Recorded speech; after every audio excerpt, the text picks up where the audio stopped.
Inflation economy में एक बहुत ही आम बात है and something that you guys here about quite often. जब इकोनॉमी में एक्सेस डिमांड की सिचुएशन होती है तो गवर्नमेंट को कुछ ना कुछ करके इसे कंट्रोल करना पड़ता है और आज की वीडियो में हम यही मेजर्स डिटेल में डिस्कस करने वाले हैं। Welcome everyone, you guys are watching Eco World Digital Classes. This is macroeconomics series for standard 12th and for all those people जो economics पढ़ना चाह रहे हैं, right? Before I start this video, सबसे पहले आपको ध्यान करना है ADAS का जो यूनिट है उसका जो थर्ड चैप्टर है deficient demand excess demand, that chapter is actually about understanding inflationary gap situation, deflationary gap situation, इनके कॉजेज, इनके इफेक्ट्स और इनके मेजर्स। अगर आप लोगों ने अभी तक इन्फ्लेशनरी गैप नहीं समझी है and you don't know what it is, please go back to my previous video and deflationary gap भी देखिए ताकि आपको यहां तक की कहानी समझ में आए। आज की वीडियो में शुरुआत करते हैं मेजर्स की। How does government tackle inflation in the economy? जब इकोनॉमी में एक्सेस डिमांड की सिचुएशन है, डिमांड ज्यादा है, सप्लाई कम है, तो गवर्नमेंट क्या करती है?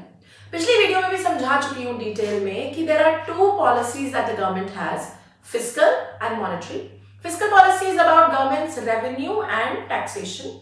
बजटरी पॉलिसी भी कहते हैं इसको, अभी बस बजट आने ही वाला है तो तुम ये समझोगे जो फरवरी में बजट प्रेजेंट होगा ना, this is all about the fiscal policy.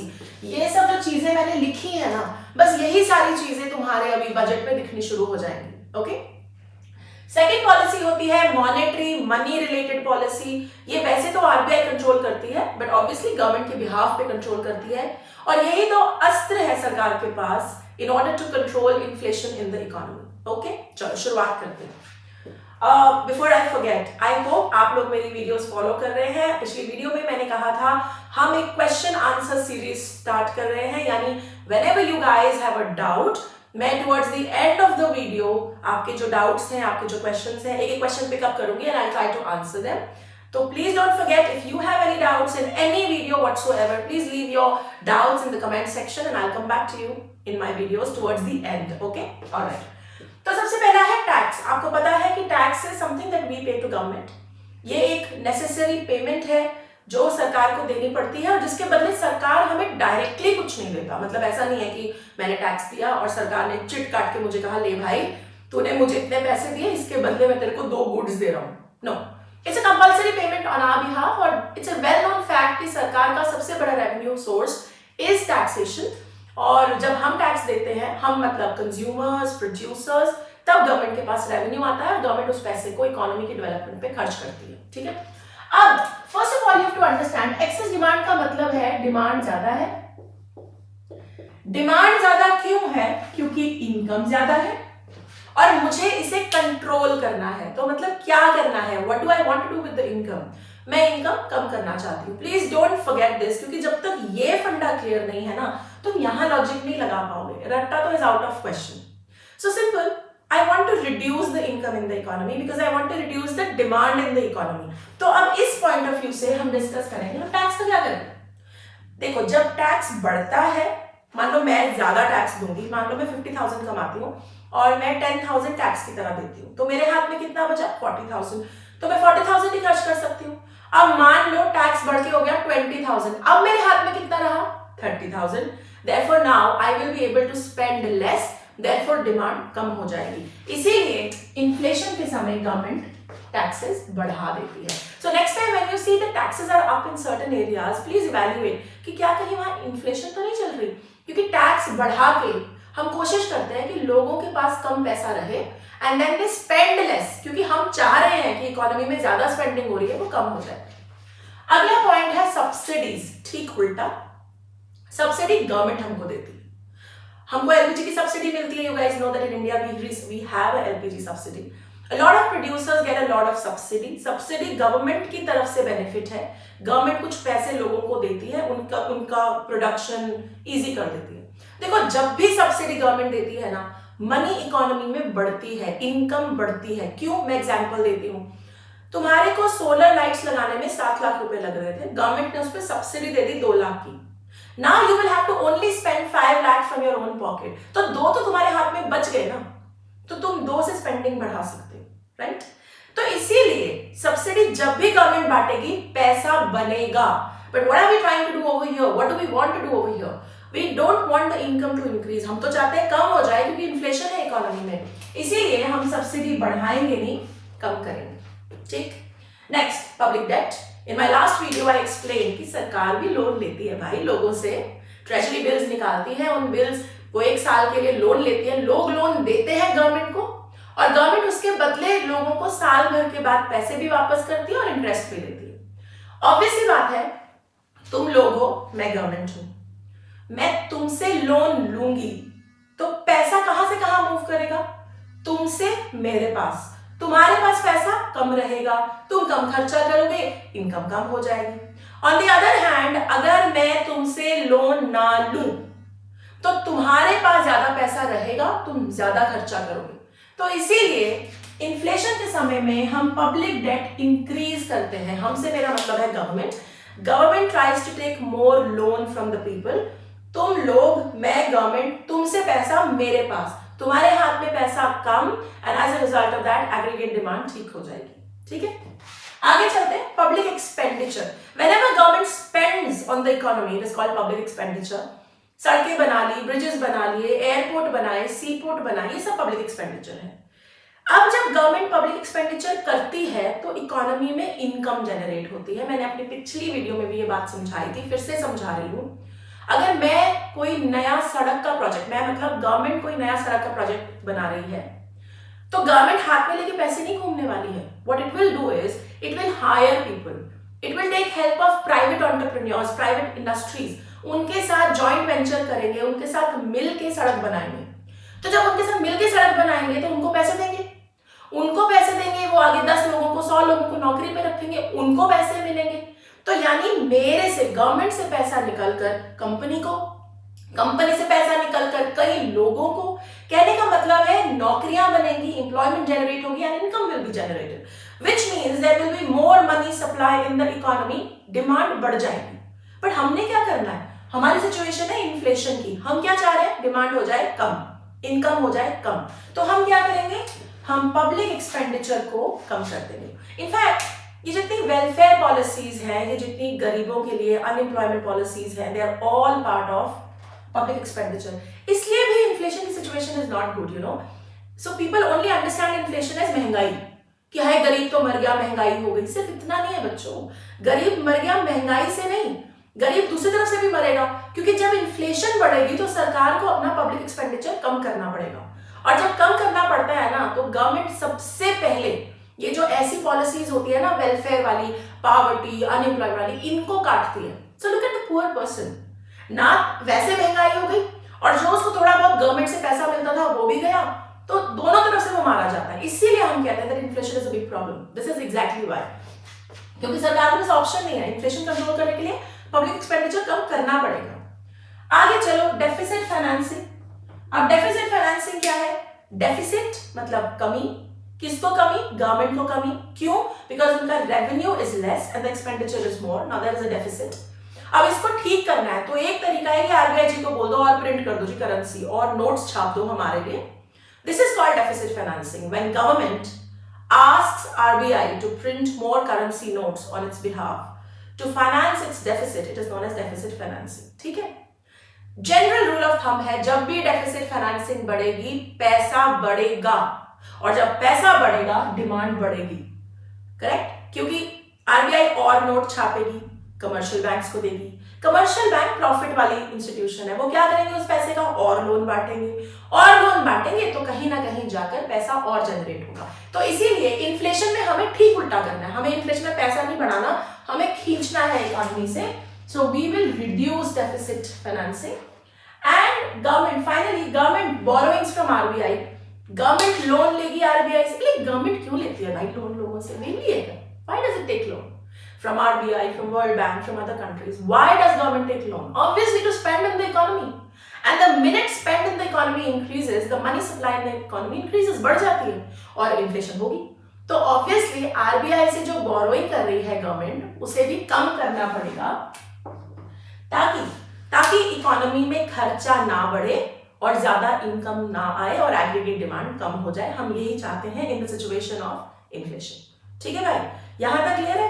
Physical वाले सारे पॉइंट्स क्लियर है? कुछ ना समझ में आए तो कमेंट बॉक्स में लिख देना। Okay, alright, let's move on quickly.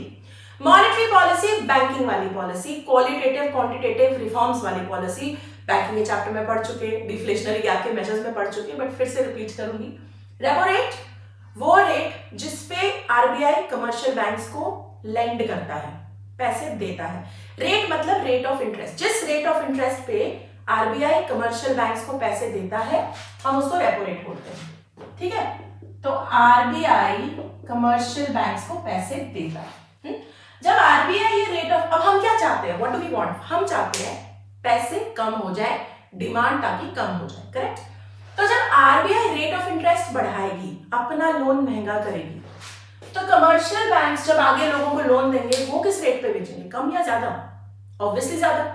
जब आरबीआई से जब महंगा पड़ रहा है तो भाई हम भी आगे महंगा बेचेंगे।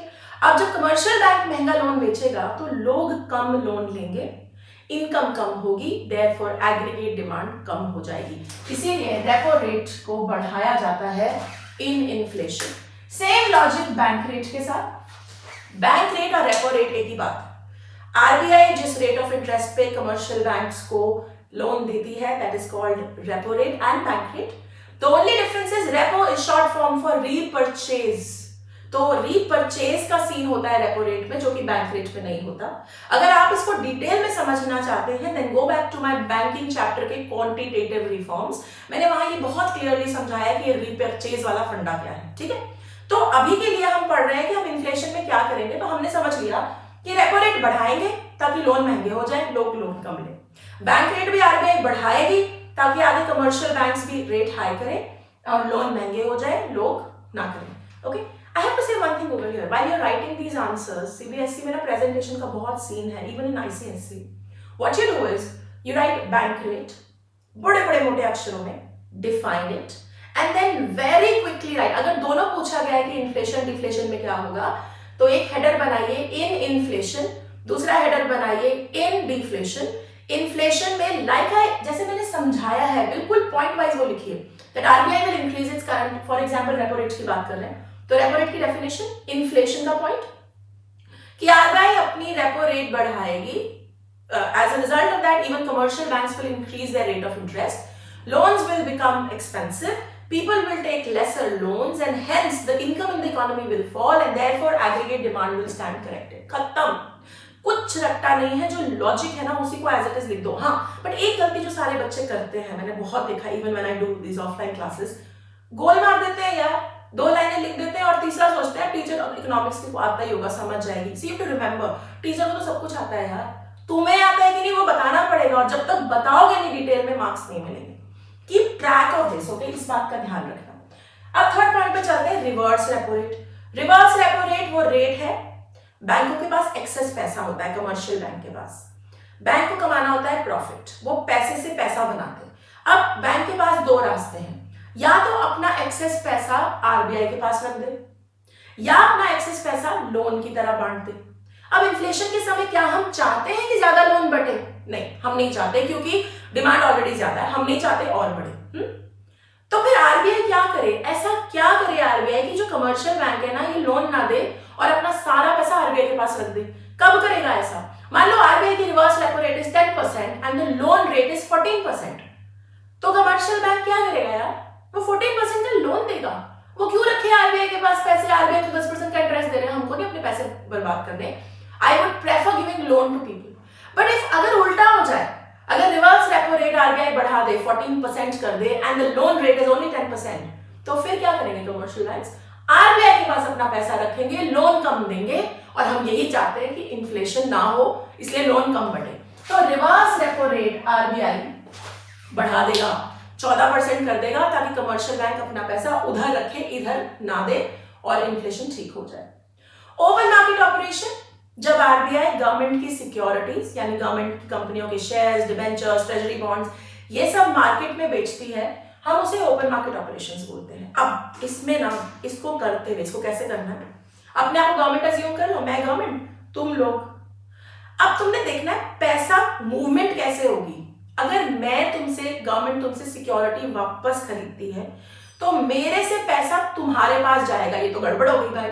तुम्हारे पास पैसा नहीं जाना चाहिए, क्योंकि इकोनॉमी में ऑलरेडी इन्फ्लेशन है। तुमसे मुझे पैसा वापस लेना है, तो क्या करो, क्या करो, मैं तुमको सेल करूंगी। तो in inflation the securities are sold, the government, मैं तुम्हें सिक्योरिटीज बेचूंगी। तो securities from government to you and money from you to me. तुमने अपना पैसा मुझे दे दिया भाई, अब तुम्हारे पास पैसे नहीं है खर्चने को, यही मैं चाह रही थी। तो ओपन मार्केट ऑपरेशंस में we'll sell securities. Okay, finally quantitative में एलआरआर है। एलआरआर होता है लीगल रिजर्व्स। कई बच्चे कंफ्यूज्ड है भाई कि एलआरआर सीआरआर प्लस एसएलआर है। नहीं, नथिंग डूइंग। सीआरआर और एसएलआर दो अलग चीजें हैं। CRR is cash reserve ratio, जो आरबीआई के पास कैश के रूप में हर कमर्शियल बैंक को रखना ही पड़ता है। एंड एसएलआर इज स्टैट्यूटरी मतलब कंपल्सरी, लिक्विडिटी मतलब लिक्विड रेशियो, वो कैश, वो रिजर्व्स, वो लिक्विड एसेट्स जो हर बैंक को अपने पास रखती है। इन दोनों का प्लस एलआरआर नहीं है। ये लोग इंडिविजुअली लीगल रिजर्व्स हैं, दोनों को जोड़ के बोल लो या एक एक करके बोलो, these are legal reserves. Legal क्यों? क्योंकि मैंडेटरी रखनी पड़ेगी। अब सीन क्या है, एलआरआर बढ़ाओगे तो बैंक ज्यादा पैसा रिजर्व में रखेगा, कम पैसा हाथ में बचेगा, लोन कम देगा। 1000 का प्राइमरी डिपॉजिट है, 20% की एलआरआर है, तो मतलब 200 रुपए रिजर्व में 800 रुपए लोन की तरफ बढ़ा दो, 40% कर दो। 400 रुपए रिजर्व में 600 रुपए लोन की तरह। So as a result of this lesser money will flow in the economy, therefore LRR भी बढ़ाई जाएगी during inflation. In all of this, ये सारा करने का एक ही तरीका है, दिमाग में सेट होना चाहिए कि इनकम हम कम करना चाह रहे हैं, फिर लॉजिक लगा के इसको करना है। ठीक है, मार्जिन रिक्वायरमेंट, कितना मार्जिन है भाई? लोन दिया 10 लाख का, जब लोन देते हैं बैंक तो कुछ ना कुछ गिरवी रखवाते हैं, कोलैटरल रखवाते हैं। कोलैटरल की वैल्यू और लोन की वैल्यू में डिफरेंस रखते हैं, उसको हम मार्जिन बोलते हैं, मार्जिन रिक्वायरमेंट। तो 10 लाख का लोन है, 14 लाख का कोलैटरल है, यानी 40% का मार्जिन है। बैंक ऐसा क्यों करते हैं? कल को तुम चंपत हो गए, भाग गए, तो फिर क्या करेंगे भाई? तो बैंक 14 लाख का कोलैटरल रखवाता है, सो दैट लेटर ऑन अगर आप नॉन परफॉर्मिंग एसेट हो गए, एनपीए, तो हम आपसे आपके कोलैटरल को बेच के पैसा बना सकते हैं। That is what it means. तो मार्जिन रिक्वायरमेंट भी इन्फ्लेशन में बढ़ाएंगे, लोन महंगा कर देंगे। 10 लाख के लिए 16 लाख का कोलैटरल मांगेंगे। आधे से ज्यादा लोग तो लोन ही नहीं लेंगे, बोलेंगे भाई कहाँ 10 लाख और कहाँ 16 लाख का कोलैटरल कहाँ से लेकर आए, लोन ही नहीं लेना, हम यही चाह रहे हैं। तो मार्जिन रिक्वायरमेंट बढ़ेगी। अब पहले बताओ यहां तक सब क्लियर है, फिस्कल और monetary? Okay, I hope it's clear. Finally moral suasion होता है परसुएशन और प्रेशर का कॉम्बिनेशन, प्यार मोहब्बत या डंडा लगाना। अब इसमें सिर्फ एक बात याद रखना, whatever policy RBI says that you have to do, whatever it says, if it says cut the repo rate, you cut it, if it says increase the repo rate, you increase it, whatever they say you are supposed to follow it. बात बस इतनी है, जो वो कहे वो करना है, आप उसको रिफ्यूट नहीं कर सकते। Finally, selective credit control. RBI is the controller of money supply in the economy. Credit in the economy. That means RBI decide करेगा कि ज्यादा पैसे बंटवाने हैं अभी कि नहीं बंटवाने।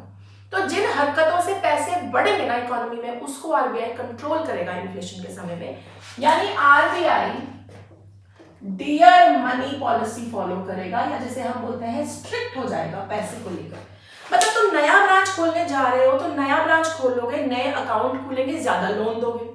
तुम किसी सेक्टर में, तुम मतलब कमर्शियल बैंक, किसी सेक्टर में इन्वेस्टमेंट करने जा रहे हैं तो इन्वेस्टमेंट का मतलब आप पैसा लगाओगे।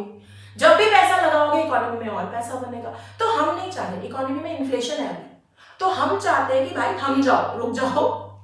सो they follow dear money policy, which means the money is dear to us. Strict policy follow करते हैं, आसानी से permissions to expand, to invest नहीं देते। That is called selective credit control. Credit को कंट्रोल कर रहे हैं, सेलेक्टिव हो रहे हैं, सोच समझ के परमिशंस दे रहे हैं। ठीक है, अब भाई इसके साथ with this we close the chapter of एक और वीडियो करूंगी फाइनली, बिकॉज इन्फ्लेशनरी गैप और डिफ्लेशनरी गैप का डिफरेंस बहुत बार आता है, तो there will be one more video. जब वो वीडियो हो जाएगा, ये पूरी यूनिट डन है, एडीएस कट हो गया, आपका शॉर्ट टर्म इक्विलिब्रियम हो गया और ये हो गया। कोई भी क्वेश्चंस हैं, कोई भी डाउट्स हैं, प्लीज कमेंट विंडो में जरूर लिखें। And if you are liking my content, don't forget to show your love on Insta, on Telegram, on Facebook, and of course share, subscribers और ज्वाइन। बिल्कुल सब्सक्राइब करे बगैर मत जाना भाई, वो बटन दबा दो, लिंक वो जो बेल आइकन है उसे भी दबा दो, so that you keep on getting notifications. या I will see you soon, take care, bye bye.